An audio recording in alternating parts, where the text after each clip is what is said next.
The truth is wind and solar cannot stand on their own. They have to be subsidized. I love it when people in our industry take such a defensive posture against renewable energy, as if people don't know that the oil and gas industry has never had a day where it wasn't subsidized.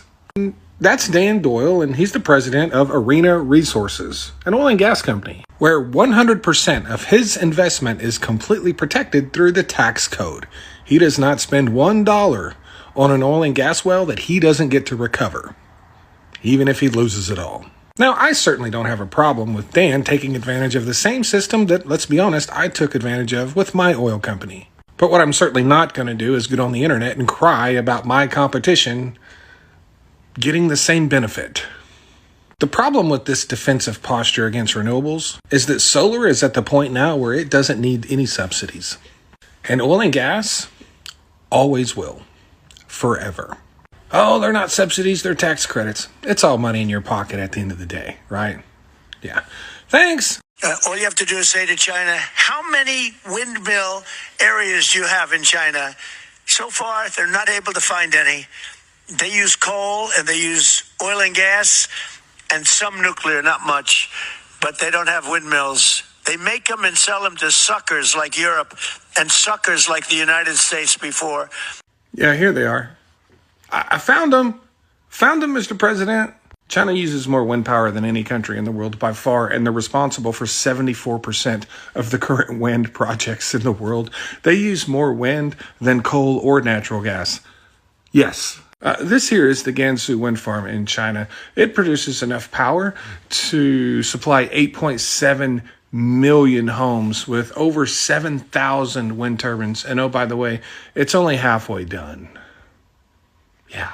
And nestled within this giant wind farm are these massive solar farms that are surrounded by rows and rows of wind turbines.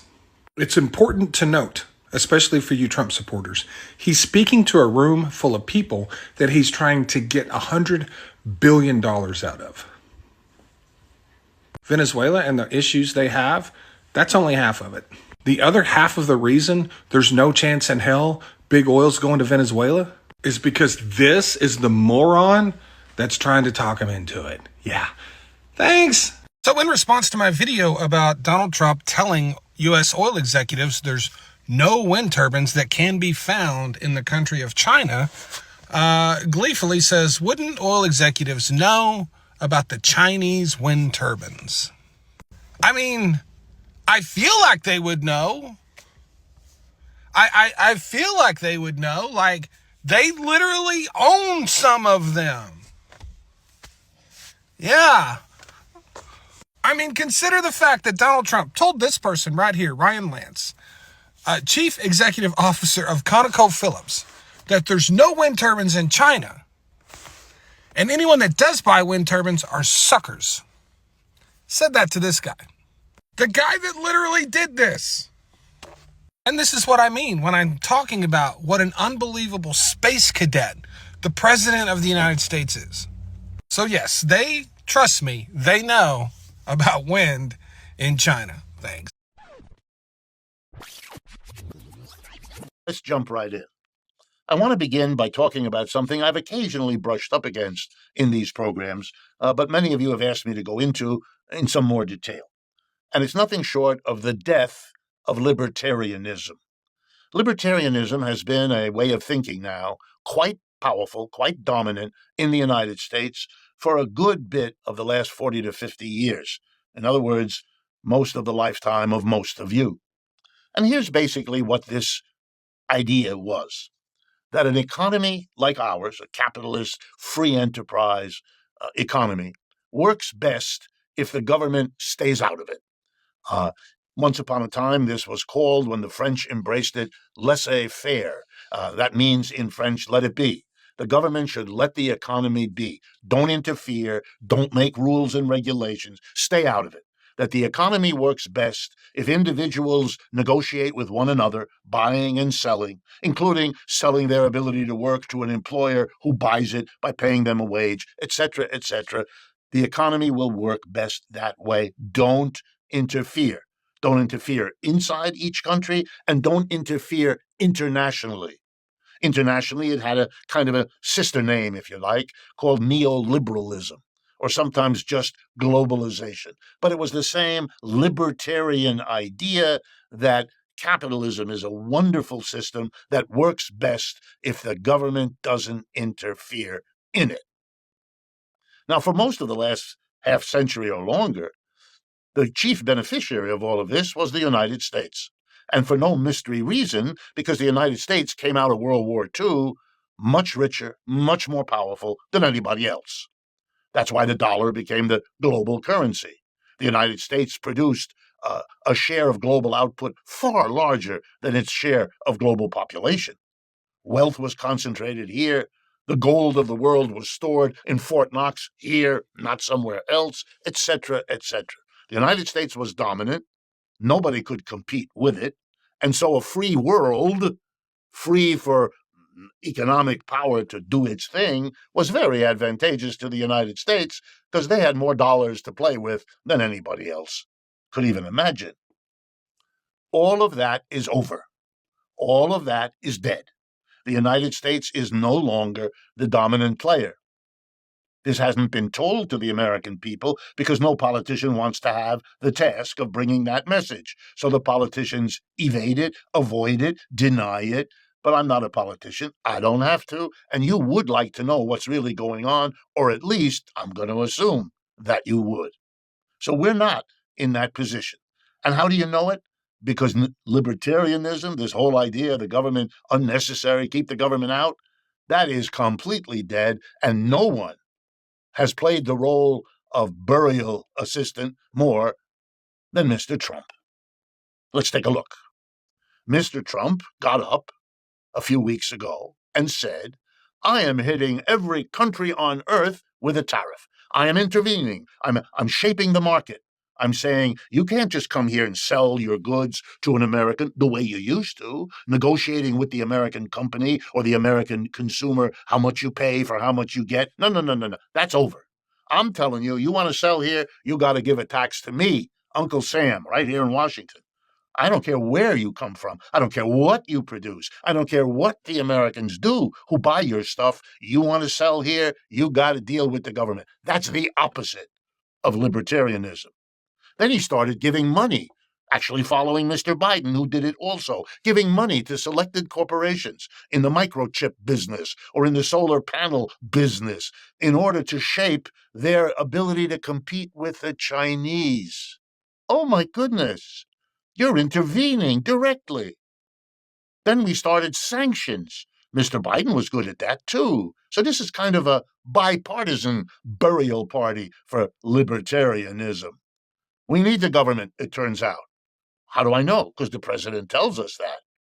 National security requires that I'm going to take, what? The Panama Canal away from the people who own it now. I'm not going to buy it. I'm not going to discuss it. I'm going to take it. The government's going to come in there, and I'm going to take Greenland. And I might make Canada the 51st state. This is massive government intervention, often justified by we need it. The economy is in trouble and will be fixed by doing this, or national security. I'm not so interested in the reasons. We had national security problems before when we celebrated neoliberalism. We had economic problems before when we celebrated neoliberalism. The problems aren't new or different. It's the answer that is. And why? I'm afraid that answer is pretty obvious, too. For the first time in a century, the United States has a major economic competitor, the People's Republic of China. This is not an endorsement of the Chinese. This is not a statement that they don't have economic problems. They do. Everybody does. I'm talking about the fact that if you add up the output of goods and services per year, which is called the GDP, gross domestic product, and it's a statistic we keep for every country on earth, it's a rough measure of their economic footprint, how big, how important they are. At the end of World War II, the United States dominated everybody. The GDP here outranked that of all the other major countries, all of whom had been destroyed by the war. Britain, France, Germany, Italy, Russia, Japan, all of them, China too. But today is a completely different landscape. China and its allies, known as the BRICS, together account for more than 35% of the total output of the world. The United States and its allies, called the G7, they account for about 27%. Not even close. China is the bigger, richer economic power. That's the reality. And when you add to that China and the BRICS have more than half the people on Earth population in their countries, whereas the United States is 330 million, comes out to 4.5% of the world's people, 50 to 60% over there, 4.5% here. Stop. We're not the powerhouse we were. And Mr. Trump is here to tell us we're going to use the state every which way. Are we going to allow freedom of people to move around the earth as best they can, looking for jobs? No. We may have become a powerful country by letting tens of millions come here, urging them to come here. That may be our history, but the world has changed, and Mr. Trump recognizes it. You don't have to behave the way he does to do that, but he has recognized it. So there's no more free movement of human beings. We are deporting people. People who've worked here for 20 years, who've paid their taxes dutifully, who've never had a crime attached to them, are being deported. We didn't used to do that, or at least most of the time, we didn't. We do now. We're tariffing everybody. We're sanctioning. The number one sanctioning country in the world is the United States. We go after people's property. We take it from them. We took $300 billion from Russia and froze it and won't let them get at it as part of the Ukraine war dealings. These are remarkable things. It's the end of neoliberalism. We are now in a world of economic nationalism. And it better be understood because it is the justification for everything Mr. Trump is doing and increasingly for what the Democrats say. And if we're going to be critical of their policies and where they lead, one of the things we have to take into account is the neoliberal libertarian ideology that is no longer the justification. The only place you see it is in Mr. Musk, when he fires large numbers of federal employees. He restates the old libertarian mantra, we don't want government where it's more efficient if the private sector. Nobody believes that anymore, Mr. Musk. And that, like everything else you do, is turning around to undercut your wealth, your Tesla corporation, and your reputation. It was in the cards all along. The only other update in our first half that I have time for has to do with the corporatization of American universities. Mr. Trump is going after, particularly the elite ones. And he's saying, I'm not going to give you money the way the government has been giving you money because I don't like the ideology you put out. You make liberals, you make Democrats. We aren't liberals, we aren't Democrats. We want Republicans and conservatives. And if you don't adjust your courses, your faculty, your programs, we're not giving you government money. Well, in a way, the corporations who are screaming bloody murder, and the universities, rather, they really have themselves to blame. Once upon a time, those places, and let me admit, I'm a graduate of Harvard and Stanford and Yale. Those are the schools I went to. Those are the schools in the crosshairs of Mr. Trump's cutbacks. They could have been universities. They were the way they mostly were when I went to school there. But they decided to become bigger and richer and to do many things other than educate. So they got into bed with corporations to partner, and they got into bed with the government to partner, and they took a lot of money to grow rich and be big corporations, and now they're paying the price. They should have stayed independent, committed to the education, which was their beginning. And if they don't learn that lesson, we're going to see much more government control of universities than we're already seeing attempted now. The world has changed much since that last visit. And I believe the progress that we have made in the partnership sets us up well for the new world order. Canadian Prime Minister Mark Carney is touting a new strategic partnership with China in talks with Xi Jinping in Beijing as part of what he has said is a new world order, in part due to the fallout from Trump tariffs in the United States. Now, there's been a noticeable tone shift from Ottawa towards Beijing as Carney wraps up the first state visit to China by a Canadian leader in more than 8 years. Now, after a lengthy diplomatic chill, the two nations have signed a series of agreements, including an energy pact that could see more Chinese investment in Canada and open up opportunities for China to buy more Canadian oil and LNG. Also, in quite a breakthrough, Carney says Canada will allow 49,000 Chinese electric vehicles into Canada at a tariff of just 6.1%, down from 100%.